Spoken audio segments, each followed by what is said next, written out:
Hey, what's up everybody? Welcome back to Treasures Galore. Hey, I wanted to do a video that's probably not going to be well taken in the Finn community, but I've been wanting to do this for a while, and I felt like now is the perfect time. And it's considering the what ifs in the chase. And yes, I believe there is a chest filled with gold, and I do believe the poem will lead you to that. However, I think he's been hinting at something in his books that no one really talks about.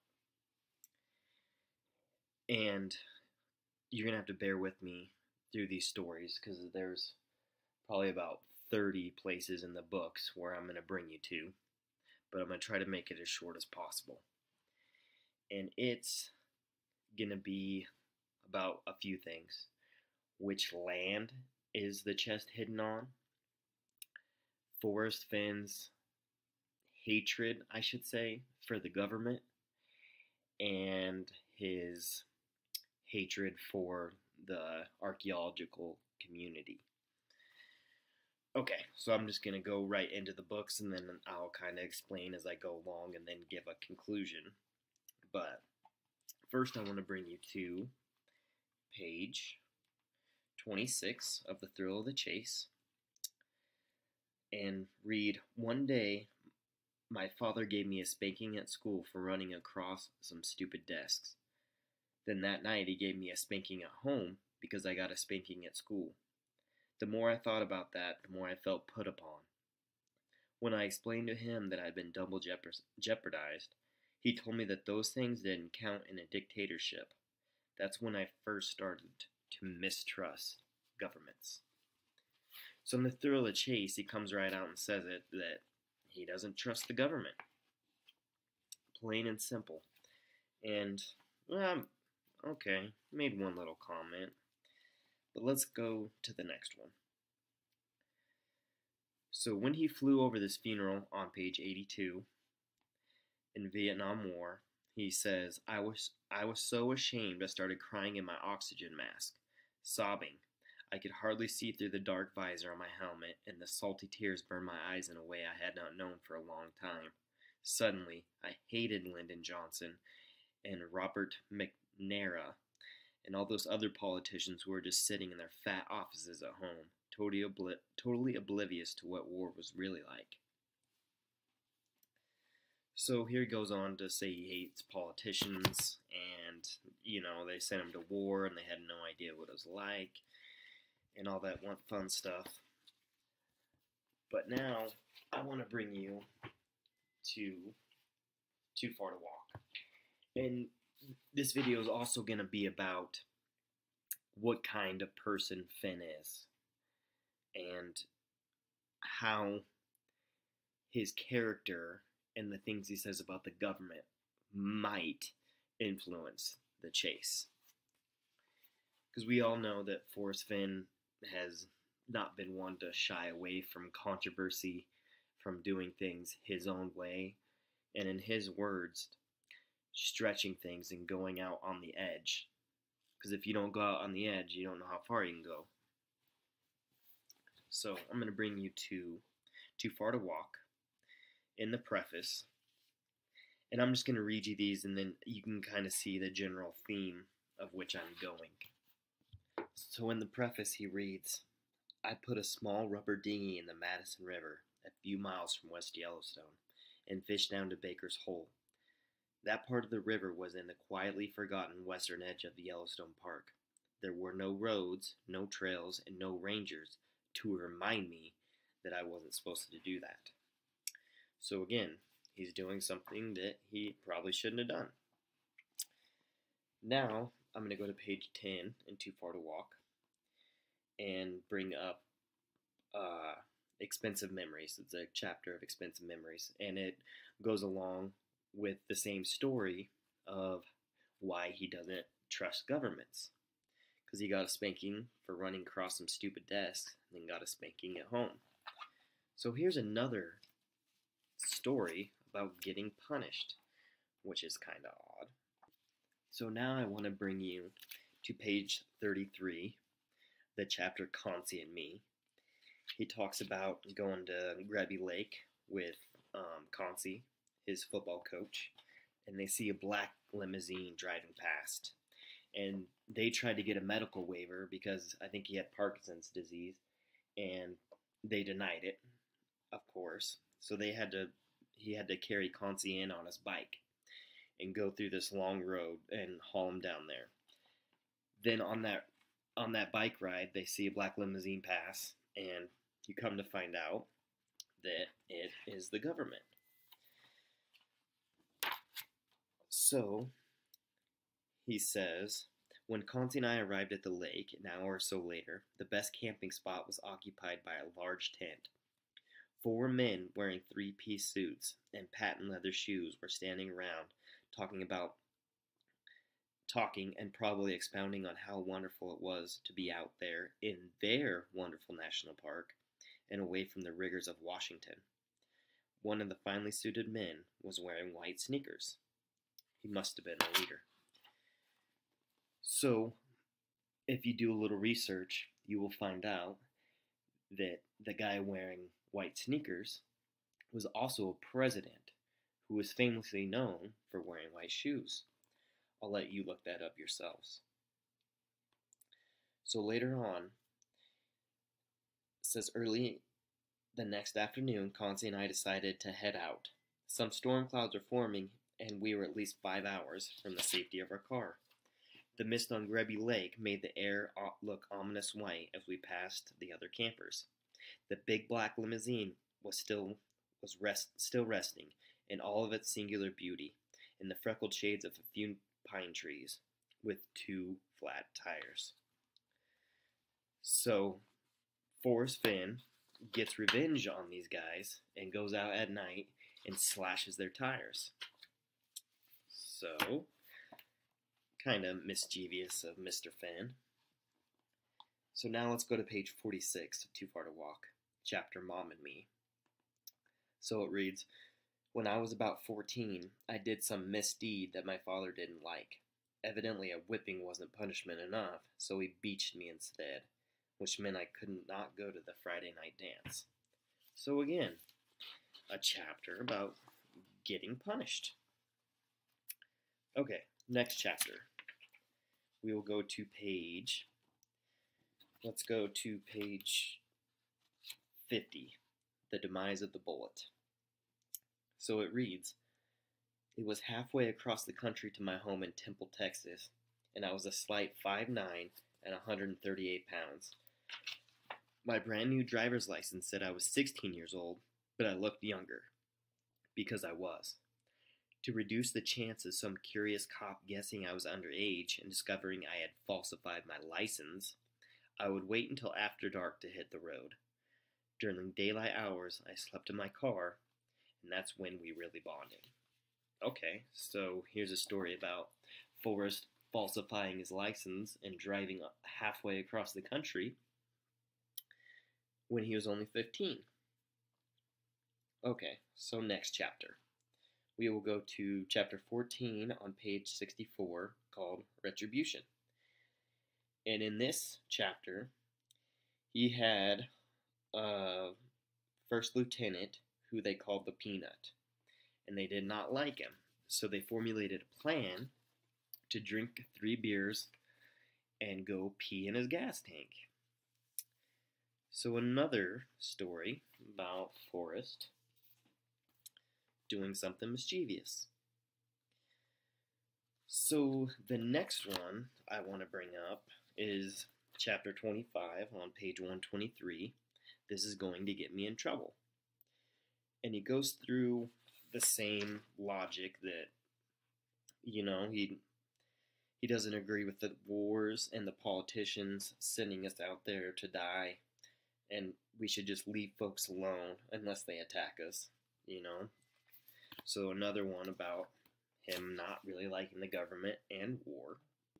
Okay, so let's go to page 164.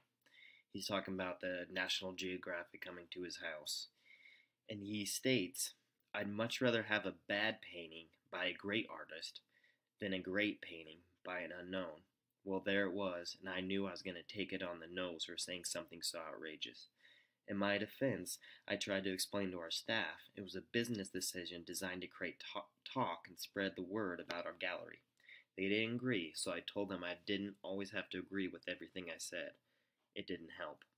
The phone started working overtime, and the word among artists on the street was Forrest Fenn was public enemy #1. So again, something Forrest said that caused a lot of controversy.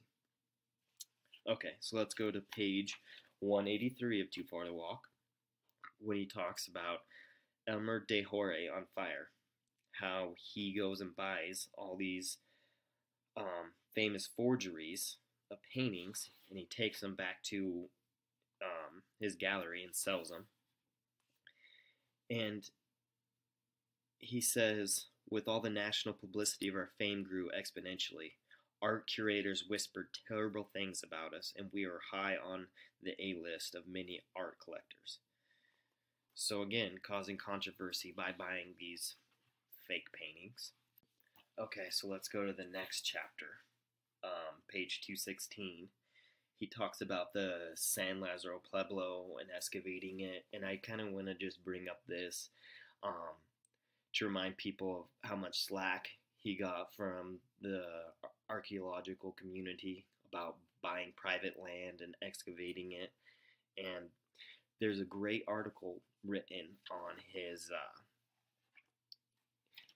page, the old Santa Fe Trading Co.com, and the article is labeled The Real Indiana Jones or something like that, and he goes on to explain how he really doesn't like museums and how bad the archaeological community is by just taking stuff and putting it in a basement and not really labeling stuff right and writing stuff that is so technical that most people can't even read it. You know, he just kind of wants it put in layman terms, and that's kind of the reason why he wrote his book, The Secrets of San Lazaro Pueblo.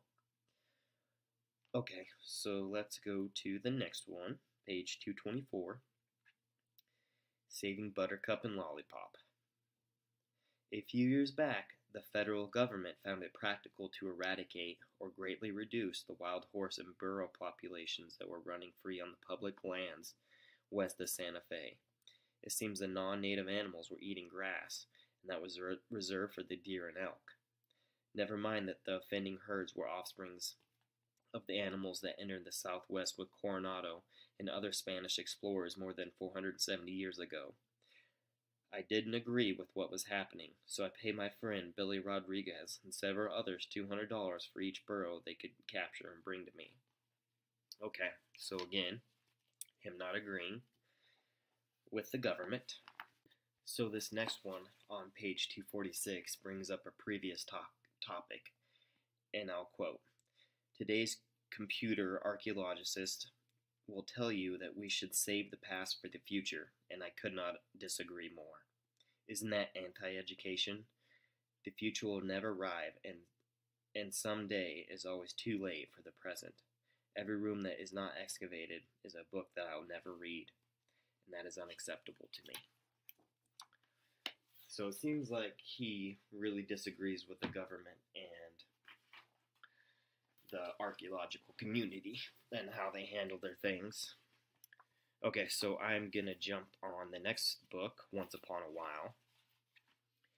And before I do this, I kind of want to bring up something that happened in Forrest Fenn's past that some people talk about, some people don't. It's kind of a touchy subject, but in 2009, his house got raided by the BLM and the government for supposedly having artifacts that were taken on public land. And I'm sure that really bothered Forrest Fenn, you know, especially after everything he did for the country, you know, in Vietnam and all this stuff like that. And then the government's going to come in there with no proof of really anything and raiding his house with guns. And if you read further on that, you'll see that some people actually even killed themselves over this sting that was happening, and it was a really big deal, and I'm sure it really bothered Forrest Fenn, and I think he alludes to that in this book. So the first thing I want to bring up is something that Douglas Preston said in the foreword. This treasure story is symbolic of who Forrest is, a war hero, a man of great generosity, and a truly original human being who lives life to the fullest, does things his own way, and doesn't worry too much about what others think. Okay, so he knows him pretty good, and he knows Forrest really doesn't care what people think.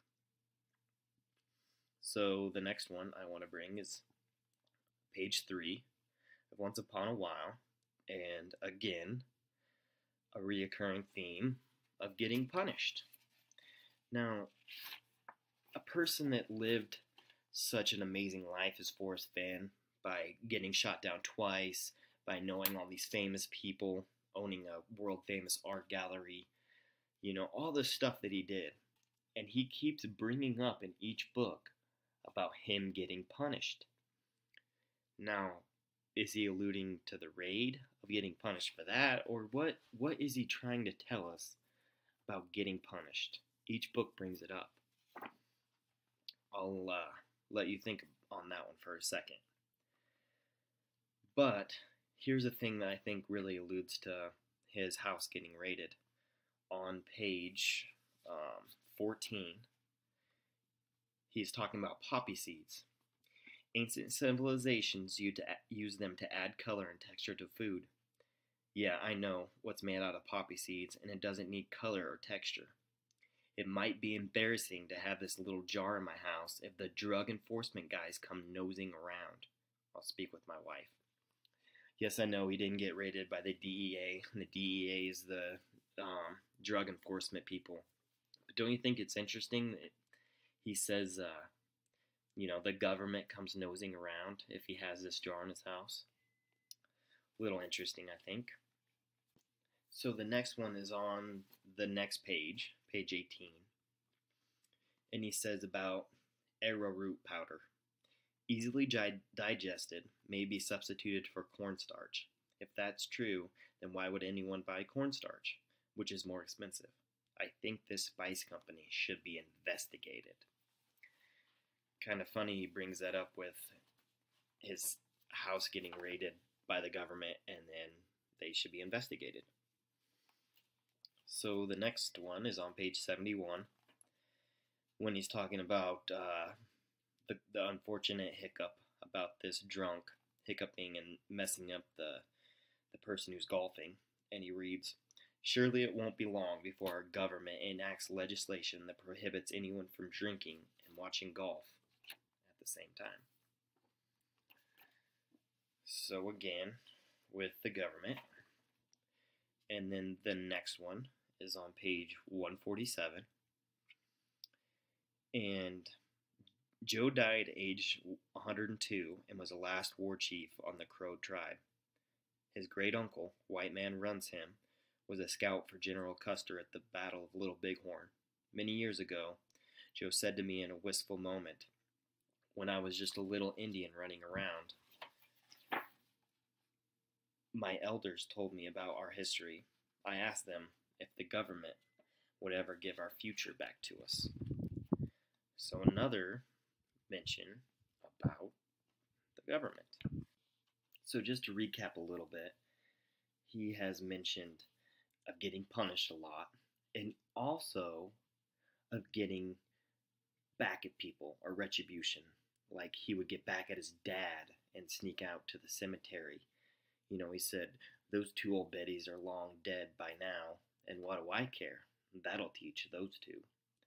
And then also the chapter Retribution about peeing in the Peanuts gas tank.